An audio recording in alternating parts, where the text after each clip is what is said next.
Banyak terjadi kesalahpahaman dalam mengambil suatu hadis karena kurangnya pemahaman mengenai ulumul hadis. Ulumul hadis merupakan ilmu tentang pokok-pokok dan kaidah-kaidah yang digunakan untuk mengetahui kondisi sanad dan matan hadis dari sisi diterima atau ditolaknya. Maka dengan mempelajari ulumul hadis kita bisa mengetahui hadis mana yang dapat kita jadikan pegangan.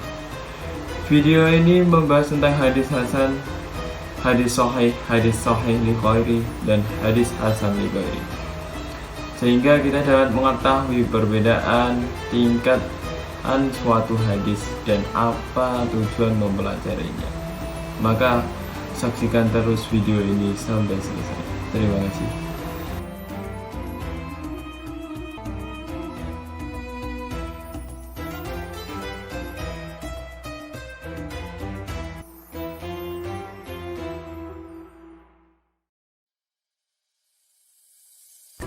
Assalamualaikum warahmatullahi wabarakatuh. Perkenalkan, nama saya Elgina Parafika sebagai moderator, dan kelompok kami yang beranggotakan Nafisa, Tirta, dan Amirul.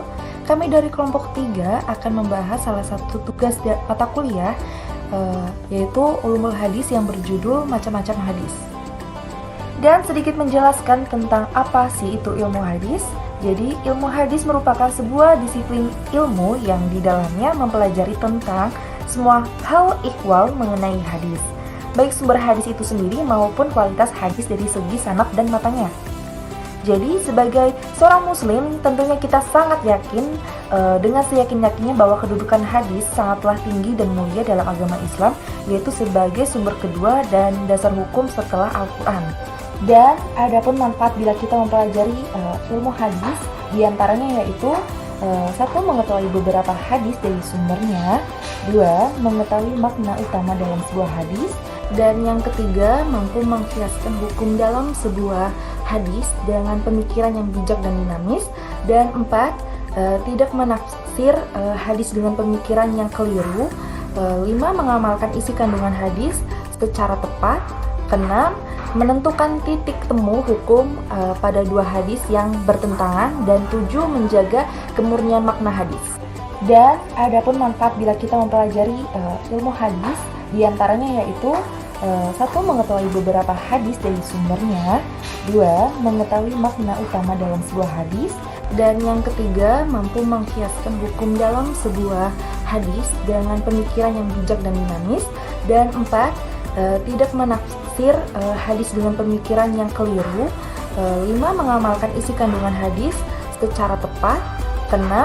Menentukan titik temu hukum pada dua hadis yang bertentangan. Dan 7. Menjaga kemurnian makna hadis. Dan di akhir acara ini kita membuka sesi pertanyaan untuk saudari Nafisa dan saudari Amirul selaku pembicara. Dan saya akan bertanya pertama kepada saudari Nafisa, apa sih tujuan kita supaya mempelajari atau tahu tentang soal hadis ini? Waktu dan tempat dipersilahkan, Mbak Nafisa. Baik, Mbak Elgina, terima kasih atas pertanyaannya. Oke, akan saya jawab ya teman-teman. Menurut saya mempelajari ilmu hadis itu sangat penting, karena kita jadi tahu kedudukan hadis. Yang mana kedudukan hadis itu ada hadis sahih, hasan, ataupun dhaif. Dan hadis dhaif sendiri itu hadis yang lemah, jadi tidak bisa buat pegangan. Seperti itu Mbak Elgina. Terima kasih. Dan itu dia jawaban dari Mbak Nafisa. Sekarang saya ingin mendengarkan penjelasan tentang Mas Amirul terkait hadis hasan, hadis sahih, dan hadis hasan li ghairi, dan hadis sahih li ghairi. Karena banyak orang yang terjadi kesalahpahaman dalam mengambil suatu hadis karena sangat kurangnya pemahaman mengenai ulumul hadis. Dan waktu dan tempat dipersilakan untuk Mas Amirul menjelaskan. Baik, saya akan menjelaskan masing-masing perbedaan dari masing-masing hadis. Yang pertama adalah hadis hasan, bahwa hadis hasan bisa dijadikan sebagai hujjah atau argumen. Sebagaimana hadis sahih, meskipun dari segi kekuatannya berbeda. Nah, Seluruh fuqaha menjadikannya sebagai hujjah dan mengamalkannya, begitu pula dengan sebagian besar pakar hadis dan ulama ushul. Kecuali mereka yang memiliki sikap keras. Nah, sebagian ulama yang lebih longgar mengelompokkannya dalam hadis sahih, meski mereka mengatakan tetap berbeda dengan hadis sahih yang telah dijelaskan sebelumnya. Beberapa di antaranya mereka adalah Al-Hakim, kemudian Ibnu Hibban dan Ibnu Khuzaimah. Nah, saya akan menjelaskan definisi dari hadis hasan. Menurut bahasa, hadis hasan merupakan sifat musyahadah dari kata al-husn yang berarti al-jamal, yaitu bagus. Kemudian menurut istilah, para ulama memiliki definisi yang berbeda-beda mengenai hadis hasan. Nah, karena melihat bahwa hadis hasan itu di tengah-tengah antara hadis sahih dan hadis dhaif, ditambah lagi sebagian dari ulama-ulama itu mendefinisikannya dengan mencangkup salah satu dari dua kategori tersebut. Kemudian saya akan memaparkan beberapa definisi tersebut, kemudian saya akan memilihnya menurut pandangan saya yang paling sesuai dibandingkan dengan definisi-definisi lain. Definisi menurut Ibnu Hajar, ia berkata, yaitu hadis ahad yang diriwayatkan oleh rawi yang adil, kedebitannya sempurna, sanadnya bersambung, hadisnya tak ilal maupun syadz, dan hadis yang semacam ini adalah hadis sahih li dzatihi. Kemudian untuk pembahasan kedua yaitu hadis sahih. Hukum hadis sahih adalah wajib diamalkan hadisnya sesuai dengan ijma atau kesepakatan ahli hadis. Begitu pula menurut ahli ushul dan para fuqaha. Hadis sahih bisa dijadikan hujjah atau argumen. Nah, seorang muslim tidak dibiarkan meninggalkan pengamalan hadis sahih gitu. Nah, definisi dari hadis sahih ini menurut bahasa, sahih itu lawan dari sakim, yaitu sakit atau lemah. Nah, arti hakikatnya ditunjukkan bagi tubuh, sedangkan arti majaz atau kiasan ditunjukkan bagi hadis maupun untuk seluruh pengertian. Kemudian hadis sahih menurut istilah, hadis yang sanadnya bersambung melalui riwayat rawi yang adil dari rawi yang semisal hingga akhir sanad, tanpa ada syuzuz maupun ilat. Kemudian, adapun beberapa hal yang harus dipenuhi agar sebuah hadis termasuk pada hadis sahih. Beberapa perkara itu adalah, nah yang pertama yaitu sanadnya bersambung. Artinya bahwa setiap rawi mengambil hadisnya secara langsung dari orang di atasnya, dari awal sanad hingga akhir sanad. Yang kedua, adilnya para perawi, yaitu setiap perawi harus muslim, balik, berakal, tidak fasik dan tidak buruk tingkah lakunya.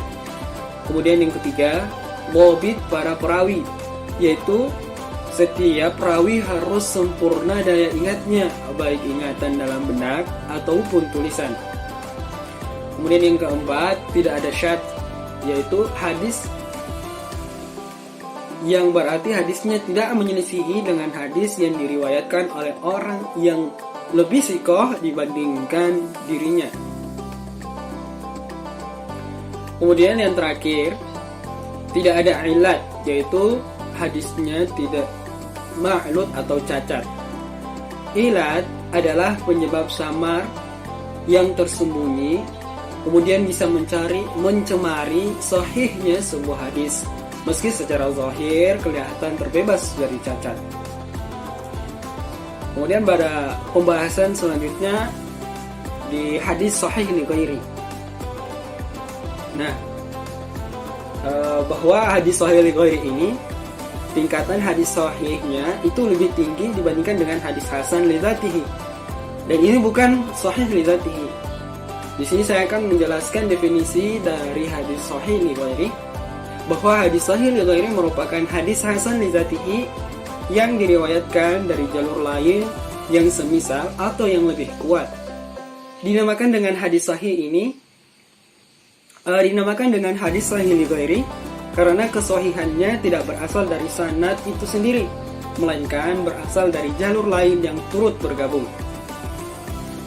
Saya akan berikan contoh dari hadis sahih li ghairi. hadis Muhammad bin Amr dari Abu Salmah dan Abu Hurairah bahwa Rasulullah Shallallahu Alaihi Wasallam bersabda, "Salatin kulli 'inda bil wudu'i la amartuhum ummati ala usyqa an laula." Umatku akan aku perintahkan untuk bersiwak setiap kali menjelang sholat. Nah, kemudian Ibnu Salah berkata, Muhammad bin Amr bin Alqamah termasuk perawi yang populer dengan kejujuran dan sikap menjaga dirinya, akan tetapi tidak tergolong orang yang cermat atau itqan. Sehingga sebagian mereka mendhaifkannya karena buruk hafalannya. Nah, sebagian lainnya mensikohkannya karena kejujuran dan keluhurannya. Maka dalam hal ini hadis tersebut hasan. Tatkala dijumpai jalur periwayatan lainnya yang bisa bergabung untuk memperkuatnya, hilanglah apa yang menjadi kekhawatiran kita terhadap hadis tersebut dari sisi buruknya hafalan. Kekurangannya tertolong sehingga sanadnya kuat, lalu naik derajatnya menjadi sahih. Lanjut pada pembahasan yang terakhir, kita pindah hadis, yaitu hadis hasan li ghairihi. Bahwa hadis hasan li ghairihi ini lebih rendah derajatnya dibandingkan dengan hasan li dzatihi. Dengan demikian, apabila hadis hasan li ghairihi bertentangan dengan hadis hasan li dzatihi, maka hadis hasan li dzatihi lebih diutamakan. Hadis hasan li ghairihi merupakan hadis dhaif yang memiliki beberapa jalur, yaitu sanad, dan sebab kedhaifannya ini bukan karena perawinya fasik ataupun berdusta. Berdasarkan definisi tersebut menunjukkan bahwa hadis dhaif itu kemudian meningkat derajatnya menjadi hasan li ghairihi karena dua hal. Yang pertama, jika hadis tersebut diriwayatkan melalui jalur lain atau lebih, asalkan jalur lain itu semisal yang lebih kuat. Kemudian penyebab yang kedua itu kedhaifannya, bisa karena buruk hafalan perawinya, atau sanadnya terputus, atau perawinya tidak dikenal. Nah, hukum dari hadis hasan li ghairihi ini termasuk bisa diterima atau makbul dan dapat dijadikan sebagai hujjah. Saya akan berikan contoh dari hadis hasan li ghairihi, yaitu hadisnya yang artinya dari Syu'bah dari Azhim bin Ubaidillah bin Amir bin Rabi'ah dari ayahnya, sesungguhnya seorang perempuan dari Bani Fazarah menikah dengan mahar sepasang sendal.